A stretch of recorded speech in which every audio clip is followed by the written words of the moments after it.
And also dwell more on some of the happenings in the oil and gas, because we understand that sometimes some people who speak don't actually have the knowledge, the know-how as to the operations of all of this, so they don't have adequate information to talk about them. But for someone like yourself, who's invested a whole lot, human capital resources in building the PDP, and finally we're seeing you, should we now say you have moved? Because I want to use the word, because now that letter hasn't been read, how do we describe you? Are you now a member of the APC? I'm a member of the APC, and I should have been, actually when I leave this program, I'm off to the state to register. So, okay, because registration process registration is on. Yeah. You've been speaking lately vehemently on the budget, and a whole lot you have said about the budget that has drawn a lot of people to go back into that books. And first they'll start with a name, and this particular budget is a budget for job creation and growth, which represents 100 billion naira reduction from last year's budget. And let's start by asking an overview of what you think about the 2014 budget before we start looking at some of the details in it. What do you think about this budget? I think, you see, before we talk about 2000, this was the issue I was raising on the floor, which you talk, before we talk about 2014 budget, because the budget is an estimate, and you must base the estimate on largely what has happened in 2013. As we speak now, I can't tell you, and I don't think that most people can tell you in real figures what our production level, because as an economy that is largely driven by oil, I mean, so we must go back to that. The revenues are largely coming from the oil sector. To say, how did we perform in the area of oil production on the revenue side, right? How did we perform on the issue of capital expenditure side? The best of my knowledge is that as of the end of the year, we had releases probably about 900 billion against a budget of 1.4 trillion. That's a shortfall there. Why is that? Then we begin to now ask, what are the issues we need to address? Why I'm saying that is that if you look at 2013 budget, the reason why we totally got it wrong was because some people sat down and made an estimate, which some of us objected to at that time, that we were going to produce at 2.5 million barrels. Now, if we sat down and looked at production level at 2012, I'm sure we will have said 2.5 was unrealistic. Now, we've made a projection again of 2.3 for 2014. But we've not sat down to really sit down and say, what did we produce in 2013? Actual. Is it realistic? Is 2.3 realistic? If it's not realistic, then we're going to have, again, shortfall on revenues at the end of the day. So the point I was really making is that we get the budget in the National Assembly, and from the moment we get it, it's like a stopwatch that starts timing. Oh, this budget needs to be passed. This budget needs to be passed. And we spend a lot of time in that process. And at the end of the day, we come up with a document which from day one is not achievable. Isn't that why the budget comes to the National Assembly, so that some of these queries or objections can be looked into? I'm saying that is the point. But when it's coming, Fiscal Responsibility Bill, I think it's Section 19 or Section 18, says that they should be supported with specific data on actuals of the previous year. If you ask most people in the National Assembly, can they tell you what was Nigeria's output on oil production in 2013? Because now we're doing 2014, right? Do we know the actual output on production in 2013? I'm sure a higher percentage. I'm sure not only members of the National Assembly, even those in the executive, what was our revenue levels, right? Because if you look at the actuals of 2013, you're looking at a revenue shortfall of close to 30 to 40%. That is something that, I believe that we all need to sit down and address it. Because unless you do that, you now ask yourself, okay, what is the basis of 2.3 barrels a day? Because once you don't make those estimates, then you're going to have a problem with the budget.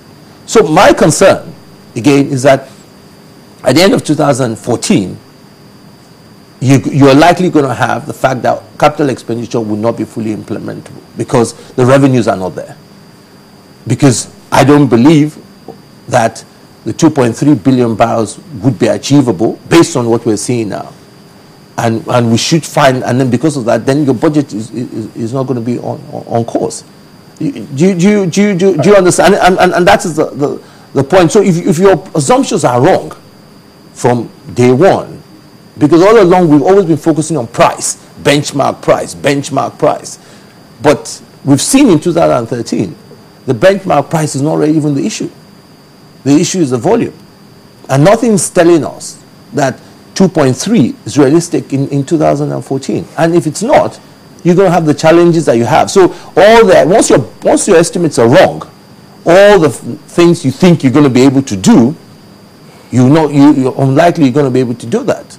Or you're going to borrow more in order to make that. If you borrow more, then of course your borrowing goes up. Maybe your deficit might stay the same because of like the rebasing we're going to do. But the point is that you're not going to be able to achieve some of these infrastructure projects that you have in line. All right, so much issues about the budget year in, year out almost, if not exactly the same.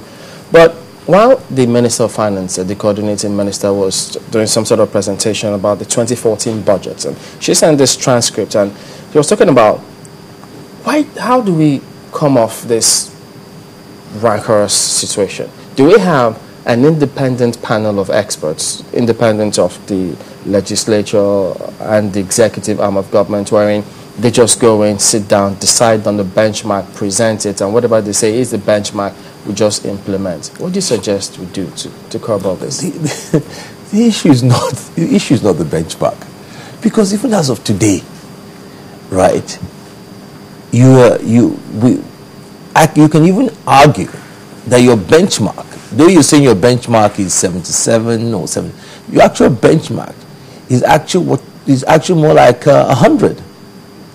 Because why? Because you have a deficit on your production level.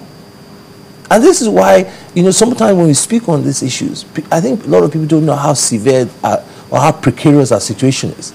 We're at $107 per barrel, and we're not saving. It is disturbing. At $107, we're not saving. And the reason why we're not saving is because the production level is low. You hear oil theft. You hear lack of transparency. You hear pipeline damage. You hear all sorts of things. But you are talking about 400,000, 500,000 barrels. For as long as we run that level of deficit on our production, forget benchmark. That benchmark is not realistic. Because at the end of the day, at the end of fact, you find that they're augmenting. And that is why you've seen the reserve crash to about, I think now it's less than 2 billion. And it's only once that the states, I think in the last 7 months, have shared excess crude. It's not like in those days where people used to complain that the states they've got $1 billion today, $1 billion in 2 months, they're sharing excess crude. They have not. Why is that? Because the revenues are low. The production level that we're doing, this is why it's so worrying. And we don't see that it's an emergency. If at 107, we're not saving as a nation, there is problem. And the reason why the problem is that the production level is low. Why are we losing? Now everybody says oil theft is pipeline. I think that it's an area, and that is for as long as that continues, and we don't address it, and really get to the bottom of it. I mean, I find it difficult to see how you can be bunkering 400,000 barrels a day. Now they claim that in some cases there's been shut down because of this. Look, whatever it is, it's something that needs national discussion. Yeah, but Senator, even before this oil theft rose to an alarming proportion, some say that the impression out there is that governors were just averse to us saving. They said they had legal issues, and why would you save money when we need funds to develop infrastructure? Yeah. So the question of saving was always controversial. Yeah, but the point is that what I'm saying now is that I'm sure if you go and find out, 60% or 70% of the states today are borrowing money to pay salaries. It's local governments now. I was back home recently, and one of the local government chairman was saying that this month was really bad. Majority of those local governments, something is not done.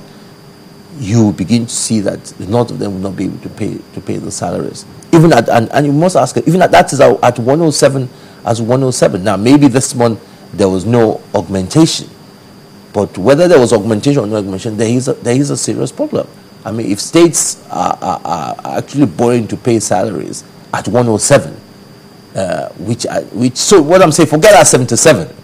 You know, they're actually running at 107 because by the time they augment, which they normally do, and they're having this kind of challenges. So that is why whatever we need to do to bring that production up, whether political will,